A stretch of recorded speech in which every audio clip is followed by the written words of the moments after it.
నేటి ఏఐ వ్యవస్థలకు నిజంగానే ఏదైనా అర్థమవుతుందా? చాట్‌జీపీటీ, జెమినై లేదా అలాంటిదే మరేదైనా కృత్రిమ మేధస్సుతో పనిచేసిన ఎవరైనా వాటికి నిజంగానే అర్థమవుతుందని అనుకుని ఉంటారు. ఒక ఏఐ మనతో ఒక సాధారణ మనిషిలాగానే సంభాషిస్తుంది, పరిహాసం చేస్తుంది, మన వ్యంగ్య వ్యాఖ్యలకు, చిన్న చిన్న అభ్యంతరాలకు కూడా మనుషుల్లాగానే స్పందిస్తుంది. మీ ఉపన్యాసానికి అవసరమైన ప్రెజెంటేషన్ స్లైడ్లను సిద్ధం చేయమని మీరు అడిగితే, మీరు స్వయంగా చేసేదానికంటే బహుశా మరింత బాగా చేసి ఇవ్వగలదు. చాలామంది విద్యార్థులు తమ పాఠశాల, కళాశాల అసైన్‌మెంట్లను కూడా ఏఐ ద్వారానే చేయించుకుంటున్నారని నేను విన్నాను. అయితే వాటికి విషయాలు అర్థమవుతాయని స్పష్టంగా చెప్పలేమా? ఖచ్చితంగా కాదు. ఎందుకంటే నేటి ఏఐ వ్యవస్థలు రూపొందించబడిన విధానమే అలాంటిది. వాస్తవానికి వాటికి ఏ విషయాన్ని అర్థం చేసుకునే శక్తి ఉండదు. ఒక ఏఐ చేసేదల్లా ఇదే. మీరు చెప్పిన దాని ఆధారంగా లేదా దానికి ముందుగా నేర్పిన సమాచారాన్ని ఆధారంగా చేసుకుని కేవలం పదం మచ్చించేసి మీ ప్రశ్నకు సరైన సమాధానం ఏమై ఉండవచ్చో ఊహిస్తుంది. అది అంత చెడ్డ విషయం కూడా కాదు. ఎందుకంటే మనలో చాలా మంది కూడా ఇదే చేస్తారు. చాలా మంది పదం మచ్చిం చేసి ఊహలు చేసే యంత్రాల్లాగానే ఉంటారు. మనం ఏ విషయాన్నైనా లోతుగా అర్థం చేసుకోవడానికి అంతగా శ్రమించము. అయితే నిజమైన అర్థం చేసుకోవడంలో ఏమేమి ఉంటాయి? చాలా సరళంగా చెప్పాలంటే, మనకు ముందే తెలిసిన ఒక విషయాన్ని కొత్తగా ఎదురైన ఒక విషయంతో అనుసంధానం చేసుకోవడం. లేదా మరో విధంగా చెప్పాలంటే, మనకు ఇప్పటికే తెలిసిన దాని ద్వారా ఒక కొత్త పదానికి అర్థం ఏమిటో తెలుసుకోవడం. కానీ ఈ అనుసంధానం కేవలం పదాల స్థాయికే పరిమితం కావాల్సిన అవసరం లేదు. అది దానికంటే ఎంతో ఎక్కువగా ఉండవచ్చు.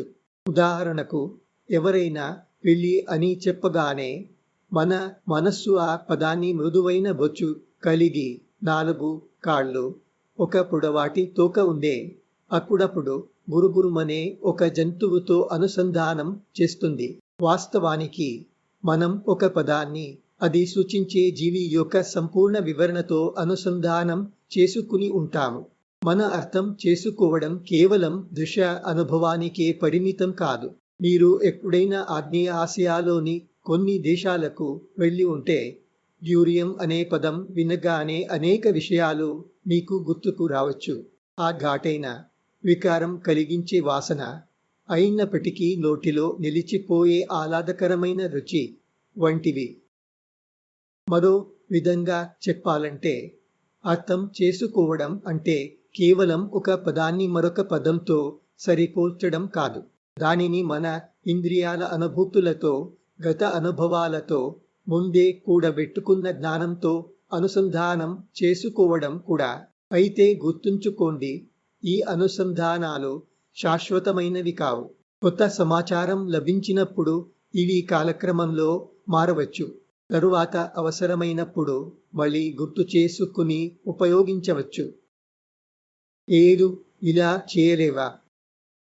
ప్రస్తుతం అందుబాటులో ఉన్న ఏఐల విషయంలో ఇది ఖచ్చితంగా సాధ్యం కాదు. ఒక ఏఐ ప్రాథమికంగా భాషకు పరిమితమైన యంత్రం. దాని ప్రపంచం ప్రధానంగా పదాలు, వాక్యాలు మరియు ఒక విస్తారమైన జ్ఞాన భాండాగారం చుట్టూ తిరుగుతుంది.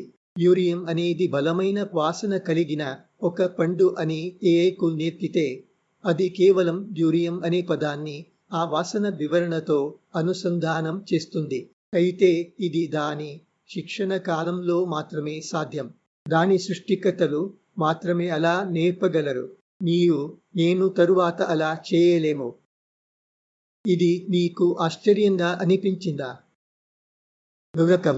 ఏఐ ఎంత తెలివిగా కనిపించినా అది చివరికి ఒక కంప్యూటర్ ప్రోగ్రాం మాత్రమే అని మీకు బాగా తెలుసు. అయినప్పటికీ ఒక నిర్జీవ ప్రోగ్రాం ఇంతటి పనులు ఎలా చేయగలదో మీరు ఎప్పుడైనా ఆలోచించారా? ఈ ఏఐల పుట్టుక గురించి కొంచెం లోతుగా పరిశీలిద్దాం.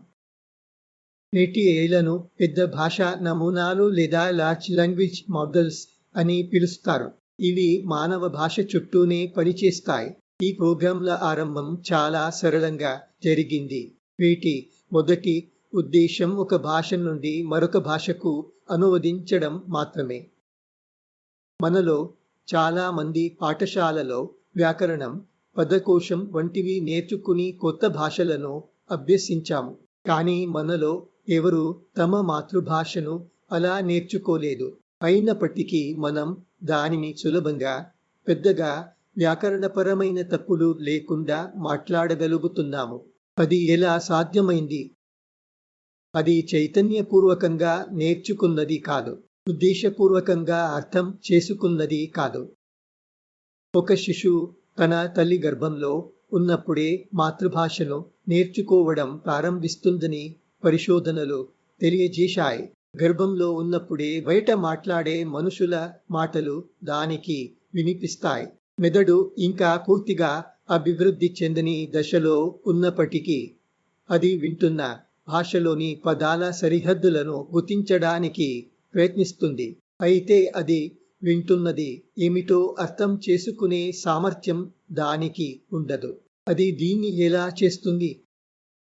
అదే దాని మెదడులోని నాడీకణాలు చేసే అద్భుతం.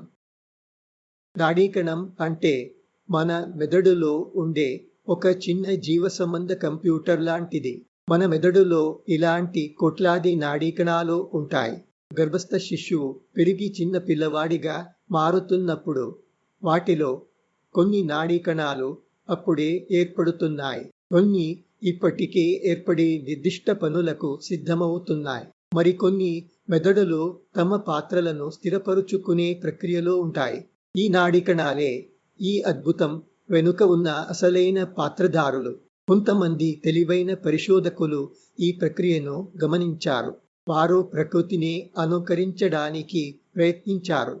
అలా మానవ మెదడును పోలిన కృత్రిమ నాడీ జాలం అనే భావన పుట్టుకొచ్చింది. ఇది 1940లలోనే ప్రారంభమైనప్పటికీ నిజమైన పెద్ద పురోగతి 1980లలో బ్యాక్ప్రొపగేషన్ అల్గారిథం రూపంలో వచ్చింది. అల్గారిథం అనేది కంప్యూటర్లో నడిచే ఒక ప్రోగ్రాం.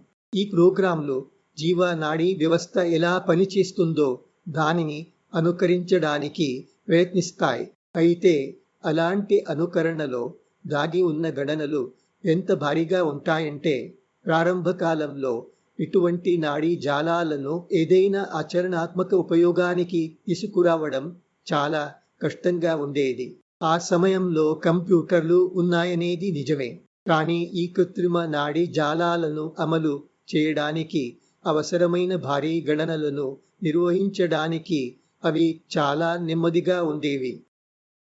తరువాత కొత్త సమాంతర ప్రాసెసింగ్ కంప్యూటర్ల యుగం వచ్చింది.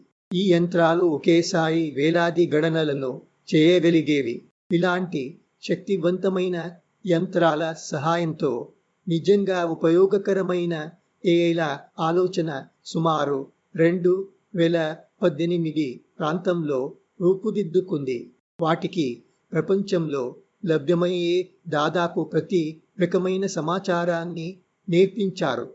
ఇంటర్నెట్లో ఉచితంగా లభించే సమాచారాన్ని, వందలాది పుస్తకాల సారాంశాలను, ఇంకా మరెన్నో విషయాలను వాటిలో నింపారు. అలాగే ఏ సమాచారాన్ని అంగీకరించకూడదు, మనుషులతో ఎలా సంభాషించాలి అనే విషయాలను కూడా వాటికి నేర్పించారు. ఇది ఆధునిక ఏఐల ఆవిర్భావం. అయితే అవి సాధారణ ప్రజలకు అందుబాటులోకి వచ్చినది 2022లోనే. పైకి చూస్తే ఈ ఏఐలు మన ఆదేశాలను అర్థం చేసుకోగలవు, మన సూచనలను పాటించగలవు, అద్భుతమైన చిత్రాలను కూడా సృష్టించగలవు. అవి చేయగల పనులకు అంతులేదనిపిస్తుంది. కానీ అసలు ప్రశ్న మాత్రం అలాగే మిగిలి ఉంది. వాటికి నిజంగానే అర్థమవుతుందా?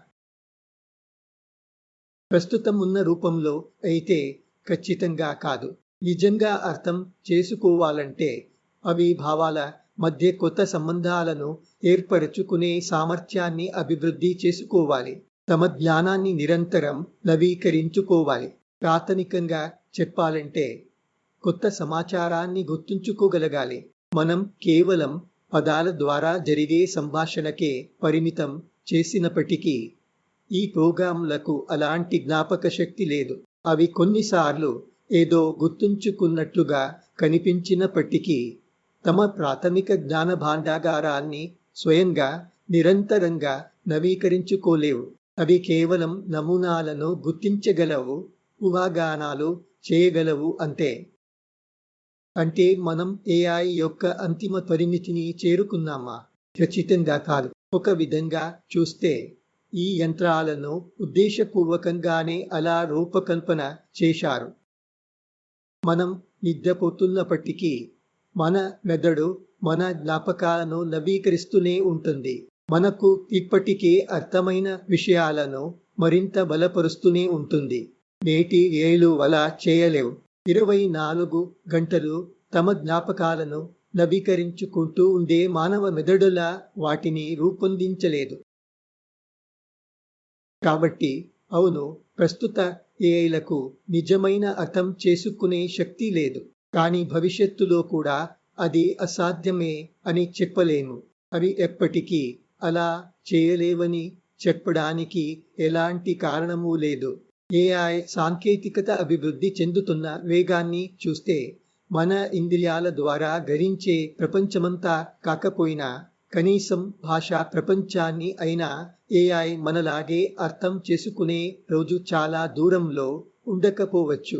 పదాలు మన అనుభవ ప్రపంచంలో ఎంతో పెద్ద భాగాన్ని ఆక్రమిస్తున్నందున ఆ స్థాయికి చేరుకోవడం కూడా ఒక గొప్ప పురోగతిగానే భావించాలి.